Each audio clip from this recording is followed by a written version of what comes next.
Standard athletics jumping events include the long jump, the triple jump, the high jump, and the pole vault. In this video, we're going to analyze the first two jumps, the long jump and the triple jump. Both refer to jumping as far as possible in the plane that constitutes the round. Before starting, I invite you to subscribe to the channel if you haven't already done so. The first type of jump that we're going to analyze is the long jump, as this is much more basic. The goal is to cover the maximum possible distance in the horizontal plane from a jump after a race. It's a natural specialty, since all of us, to a greater or lesser extent, are able to perform the technique innately without having learned it before.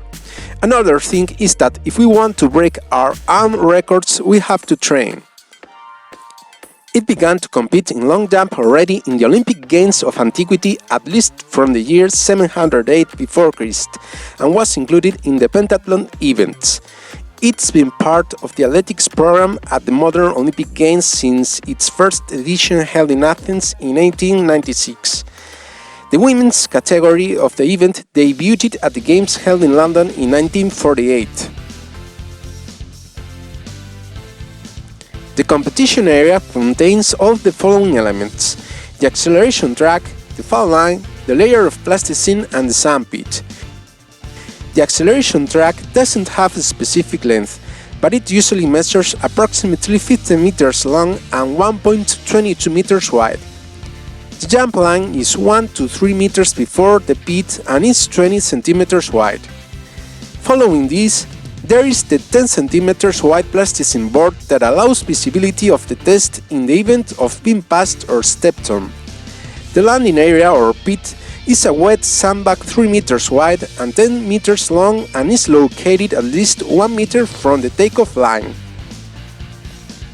The previous acceleration run must be carried out within an existing area, and that ends in a takeoff board that indicates the limit point to carry out the impulse. There's no specific running distance before the jump. The landing has its place on a sandpit. The distance of the jump is measured from the takeoff board to the most leg mark on the sand made by any part of the athlete's body. The indicator, or the plasticine board, is a bar that is placed before the sand and you must jump from it. Competitors perform 3 jumps each. The longest jump is always taken into account. The person who achieves the longest jump length is declared the winner. If there is a tie between two athletes, the one with the second longest jump will win. If there are more than 8 participants, each jumper performs 3 qualifying jumps. The top 8 go to the next round of 3 other jumps. The time available to make the attempts is 1 minute and 2 minutes in the final stage of competition. The maximum limit for a valid jump is more than 2 meters of downwind. The jump is considered null if the competitor performs one of the following actions.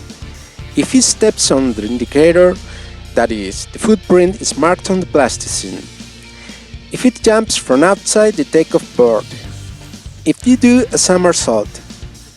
If you touch the run outside the landing area, leaving a mark closer to the takeoff line than the one left on the sandpit. If you walk on your back through the landing area. If you walk back in your tracks without ever leaving the sandpit. And if it exceeds the stimulated time to perform the jump. The long jump, as in other athletics jumping events, has 4 phases in its execution: the acceleration phase, the takeoff phase, the flight phase and the landing phase. In the first phase, or a perch run, the acceleration is about 16-20 meters for beginners, the equivalent of 12 strides, or up to 50 meters for professionals, the equivalent of 20 strides. The takeoff phase is the most important of all and seeks to achieve the highest vertical drive without loss of speed. For this, the penultimate step will be made a little longer and the last step a little shorter. This makes it easier to perform the vertical drive of the center of gravity without significant speed loss. The third phase is the flight phase. There are three techniques in the movements that the athlete executes during this phase. They all try to adapt a more balanced and profitable final position. In the natural technique, the jumping leg joins the free leg, and in this sitting position the translation is carried out. It's suitable for short jumpers and for beginners. The extension technique consists of lowering the free leg backwards, facilitating the arcing of the body in its union with the jumping leg to allow the keeping, characteristic of the extension. If done well, you gain about half a meter compared to the natural technique.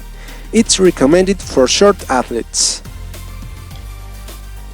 The scissor step technique is the best technique to achieve a good jump and also the most complex. It's appropriate for tall athletes. In it, the jumper is closed continuously as if it were running in the air. The athlete picks up the free leg and very flex it, carries it forward, semi-extending it to the horizontal and at approximately the same height as the jumping leg. The arms rotate at the shoulder joint and back and forth to help balance leg movements. It ends with a forward flexion of the trunk without lowering the legs. Depending on how the steps are done in the air, in the flight phase this technique will receive two names: simple scissors, also called 2.5, or double scissors, also called 3.5. The more steps you can take in the air, the longer the jump will be, but there are athletes who prefer to take fewer steps in the air to keep their legs stretched longer. In this sequence of image, we can see an example of a double scissor technique or 3.5 steps. After the jumping phase, the athlete extends the free leg forward by opening the scissors and taking the first step. Then close the scissors by bringing the legs together on the vertical axis of the body. Reopen the scissors, this time with the legs in the opposite direction and taking the second step. The scissors are closed again and again open to take the third step. The missing half step is to extend your leg from back to front, extending it and joining it with the other leg to land sitting. If the athlete will perform a simple 2.5 step scissor technique, we would go from the third image directly to the last, deleting the previous two images. The landing phase is the last of all.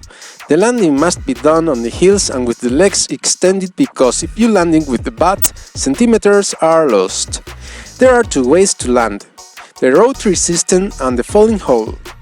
These two forms of landing are justified because contact with the sand usually implies a braking reaction to the center of gravity, which can determine that the athlete is sitting in the sand pit. In the rotary system, after the feet come into contact with the ground, the body must be allowed to rotate on them to surpass the support laterally. You can help this action with a turn of the feet. The landing is normally prepared by putting your feet slightly to the opposite side where you are going to exit. In the falling hole, after foot contact, the legs must be flexed so that the hips touch the heels. The feet, when sliding into the pit, allow the entire body to enter the hole formed by them, and the jumper can end up almost lying face up in it. All said about this section, the order of importance of the phases of the jump would be as follows. In first place, the takeoff phase. In second place, the acceleration phase. In third place, the flight phase. And lastly, the landing phase. The heel is very important for the long jump, as well as for the triple jump, as we'll see later. Any jumper must have a structure and heeled run to be able to jump. There are two old rules when it comes to heeling. The first says that novice jumpers must have the same number of strides as years old. This really doesn't have much of a scientific basis, so we discard it directly. The second rule says that it's enough to measure the number of strides you want to take with the following equivalence. 2 steps walking are equivalent to a running stride. This rule makes more sense than the previous one, since it's used a lot because it's very practical. It's not still entirely accurate. The truth is that you have to measure with a tape measure or fit the distance that the jumper uses to carry out his previous race. This hill must be referenced with one or normally two intermediate marks that serve as control for the different phases of the race. For example, a 12-stride run, the equivalent of 24 walking steps, can be split into two sections of 6 strides. Instead, an 18-stride run, the equivalent to 36 walking steps, can be split into 3 sections of 6 strides. In this table, we can see the records broken in long jump. So far, in terms of world records, the American Mike Paul achieved 8.95 meters in Tokyo in 1991, and Soviet Galina Chistiakova achieved 7.52 meters in Leningrad in 1988. The Olympic records were achieved by Bob Beamon with 8.90 meters at the 1968 Olympics in Mexico City, and his compatriot Jackie Joyner Kersey with 7.40 meters at the 1988 Olympics in Seoul. If you want to see the records at continental level in more detail, pause this video. This image corresponds to the sandpit of the Olympic University Stadium in Mexico City, where in 1968 Bob Beamon made the so-called the perfect jump that was an Olympic record.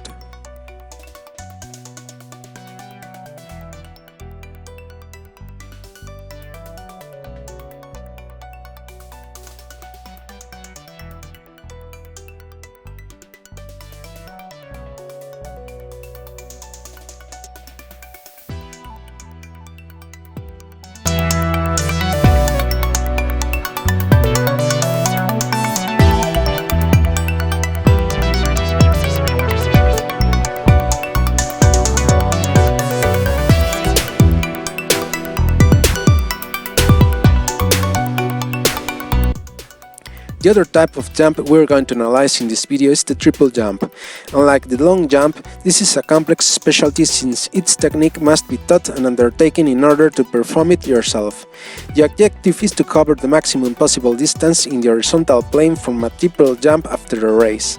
The men's event has been part of the athletics program at the Olympic Games since its first edition in Athens in 1896. In contrast, the women's event didn't debut until the 26th edition held in Atlanta in 1996. To perform a triple jump, you have to do a sequence of 3 steps. The jump follows one of the 2 leg sequences. Either left, right, drop to feet together, or right, left, drop to feet together.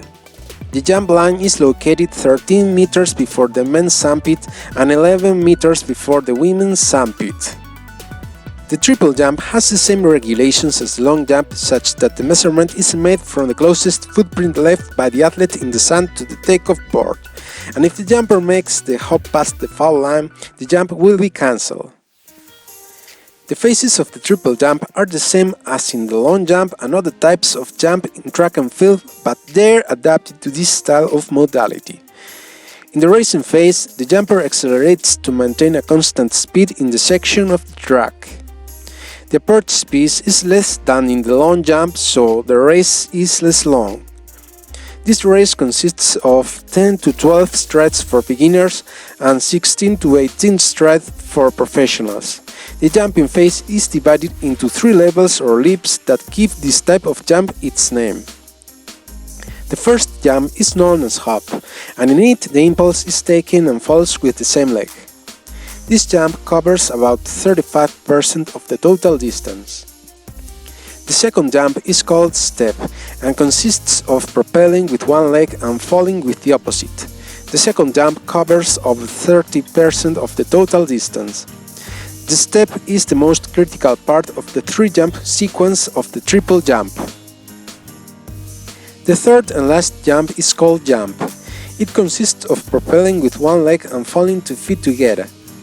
With the third jump, we cover about 35% of the total distance. Then the flight phase and the landing phase will continue. In this last phase, the landing must be done with the feet because if you land with the butt, you lose in centimeters.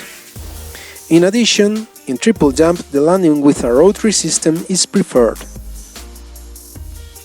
In this table, we can see the different records broken in triple jump so far. In the world records, the British Jonathan Edwards achieved in Gothenburg in 1995 18.29 meters, and in the same competition the Ukrainian Inessa Kravets managed 15.50 meters. The Olympic records were set by the American Kenny Harrison in Atlanta 1996 doing 18.11 meters, and the Cameroonian François Bango Eton in Beijing in 2008 achieving 15.39 meters. If you want to take a closer look at the records achieved at the continental level, pause this video.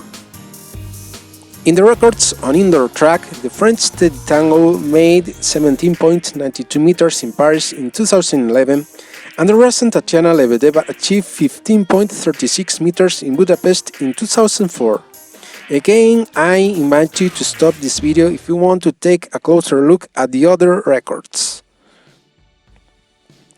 We'll see now some difference between the long jump and the triple jump. We've already seen some of them previously. Regarding the type of specialty, the long jump is a natural jump since everyone to a greater or lesser extent can perform their technique without having learned it. Instead, the triple jump is a complex jump since its sequence of 3 jumps must be learned. In the long jump technique there's only one leap, while in the triple jump there are 3 phases: hop, step and jump. Regarding the distance of the fall line with respect to the sandpit, in long jump it varies from 1 to 3 meters apart, while in triple jump it's 13 meters in men and 11 meters in women. The running or acceleration phase involves about 20 strides in long jump and about 18 strides in triple jump, speaking at a professional level. The jumping phase lasts about 10 hundredths of a second in long jump, while in triple jump the first leap or hop lasts a little longer. And finally, an indifferent landing style into the sandpit is used in long jump, while in triple jump the rotary system is practically always used.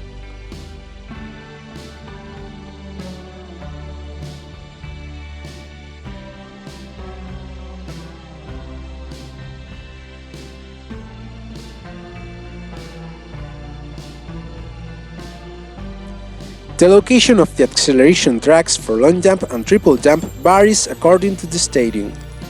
There are stadiums where both modalities are practiced on the same track, and depending on what type of jump is done, athletes will run towards one end or the other one. There are stadiums where both tracks with their sandpits are located parallel to each other. And finally, there are stadiums where both tracks are located on opposite sides of the grass field. The clothing that athletes usually wear is the next: a breathable t-shirt and sports mesh or baggy shorts. Competitors wear track spikes that give a better push and grip when running and also don't slip when landing on the sand. These are made of EVA rubber that absorbs the impact suffered by the jumper when landing. The length of the spikes can be from 3 to 50 mm depending on the type of surface and the contest.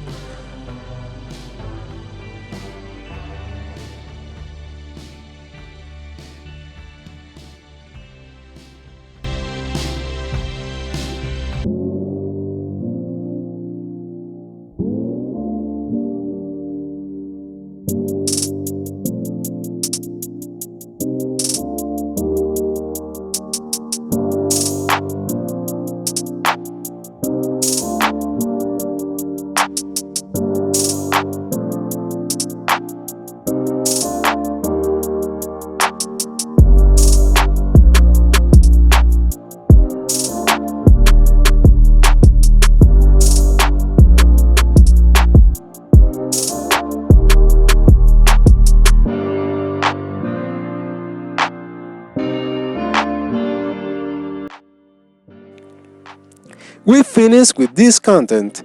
If you think that I brought you value with this information and it can be of help to someone, share this video and thumbs up.